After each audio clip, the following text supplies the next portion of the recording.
Another handling tip for you, it's usually something that I see problems with people who have jumping issues where their dog isn't comfortable just hanging out alongside of them. This is something that I teach my puppies right off the bat.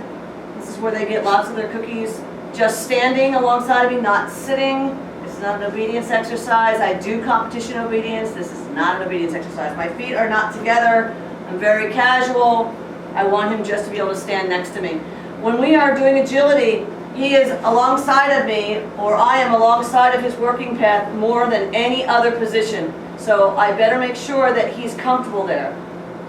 For the most part, people will, hey, thank you for doing it wrong, will try to show me that their dog can line up next to them, and this is what the dog ends up doing. They end up curling in at a 45-degree angle, 90-degree angle to the person when the person asks them to line up. And the only way they can get the dog to do this alongside them is to have the dog sit. Okay? And that's not going to work in agility, because if your dog is sitting next to you in an agility course, we're not going very far. For a lot of dogs who have motivation issues and or bar knocking issues, a lot of it comes down to the fact that the dog is not comfortable alongside of the handler, and the handler cannot move into the dog or away from the dog, cannot call the dog into their side. So this is something that's really pretty important. Did I do it wrong again? There we go. Right? So if you are working with your dog and you want to help to get the dog more balanced alongside of you, just practice feeding them alongside of you. And I have my guys slightly behind me. Again, this isn't an obedience exercise. We do competition obedience, so when I want them to come in and heel, that's a whole different story. Good boy. So once they are alongside of me, I also want to work on getting some forward focus, and I want to work on getting them to be able to understand that I don't need to stare at them in order to reward them. So I start working on looking forward. Good boy. And practicing developing my peripheral vision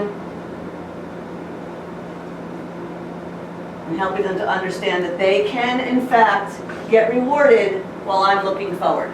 And that there's no race to get forward where I'm looking.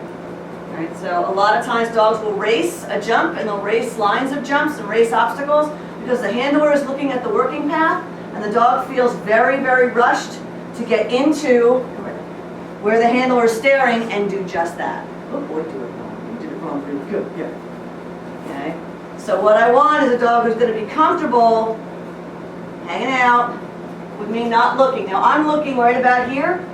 When I'm out on my agility field, my forward focus is usually 9 feet ahead of my dog along his working path. Good boy. Good. Good. Yes. Good. Good. Yes. Okay. Yay. So I just want him to be able to hang out there and not be upset about me looking forward and not feeling like he has to race forward. This also works good. Sit. Sit.